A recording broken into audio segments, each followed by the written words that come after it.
Hello,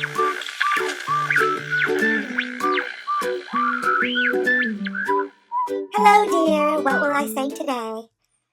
I don't know. Why luxury feels hollow right now. The hidden emotional cost of luxury culture.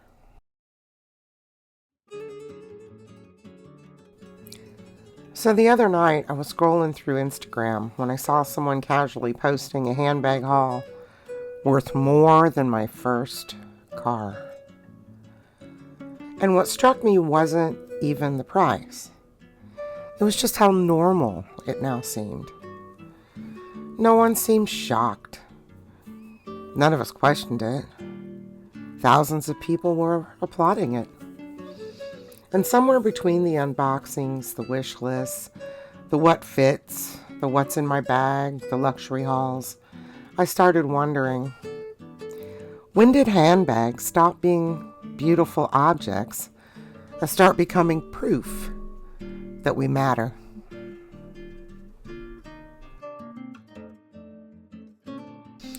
Well, I've now spent years digging into luxury culture, social media, status signaling, and the emotional side of handbag collecting. I think I might be in a cult. Is there a 12-step program for handbag collecting? So, in all of this, to explain it, it turns out it's way far more complicated than one would expect. Luxury used to feel distant.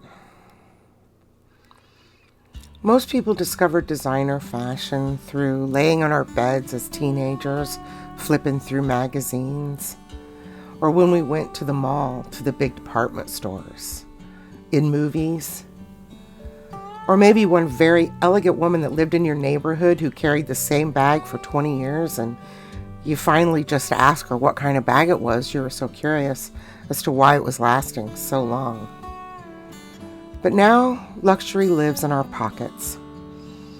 Every scroll delivers another haul, another unboxing, another how to start a luxury collection, another reminder of what we don't yet have.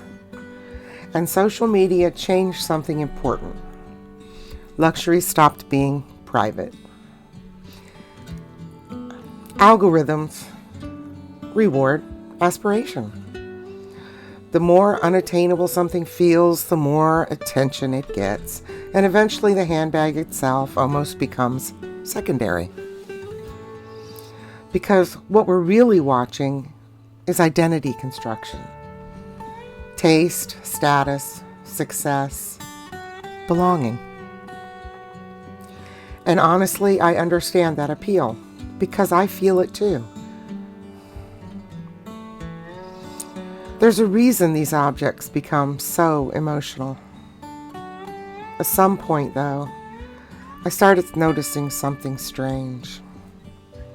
The prices kept rising, but the quality was falling. That was the first sign. While real life started feeling harder for many people, groceries, housing, healthcare, retirement anxiety, online, luxury content somehow became way more aggressive. Bags that once felt rare became normalized through constant repetition. A $15,000 handbag starts sounding almost reasonable when you see 10 of them every single day. That's the psychological effect of constant exposure. And I think many of us quietly absorb that message, that if we could just reach that next bag, that next level, we might finally feel successful enough, complete enough, visible enough. But luxury can't actually resolve emotional uncertainty because no object can. Recently, I started to think the culture has started shifting. Maybe you feel it too. Can you feel the exhaustion? People are starting to talk about things like deinfluencing, overconsumption, shopping addictions, financial burnout, quiet luxury, intentional collections. And maybe that shift is happening because people are tired of performing aspiration all the time. I don't do unboxings because I never have. My point is to feel the bag, to use the bag, what I put it through, and how I fixed it if I messed it up. This was designed to help you decide if you want to lay down your I can't talk. If you want to lay down your hard-earned cash. It was never about, here's a link, buy this bag, buy this thing. I'm tired of chasing upgrades, tired of treating my hobby like a competition. Even though I don't really. It's just, doing what I do, and I want to keep it as a hobby. What's interesting is that so many longtime collectors are actually moving towards the smaller, more meaningful collections. Not because they stopped loving handbags, but because they want to reconnect with why they love them in the first place. For me, I started to think about, that totem that I once sold and deeply regretted. Not because it was expensive, but because it really meant something to me. That realization changed how I was viewing my collection and collecting. I also think we rarely talk about the emotional side of consumer culture honestly. Identity transitions, midlife renovation, stress, comfort seeking.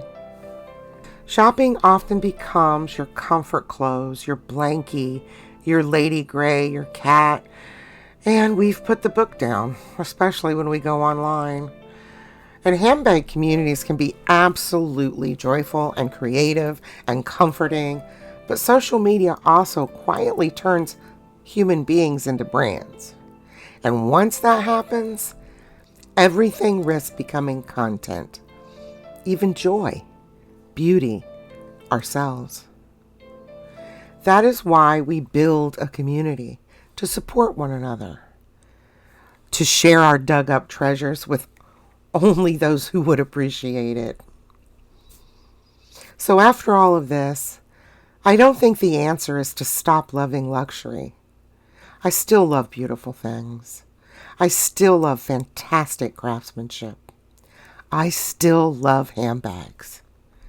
But maybe the problem was never loving beautiful objects. Maybe the problem, if there is one, begins when beautiful objects become evidence that we deserve to matter. Maybe we were never just buying bags. Maybe we were buying comfort, identity, hope, belonging, visibility. And honestly, I think that many of us are finally starting to realize the difference.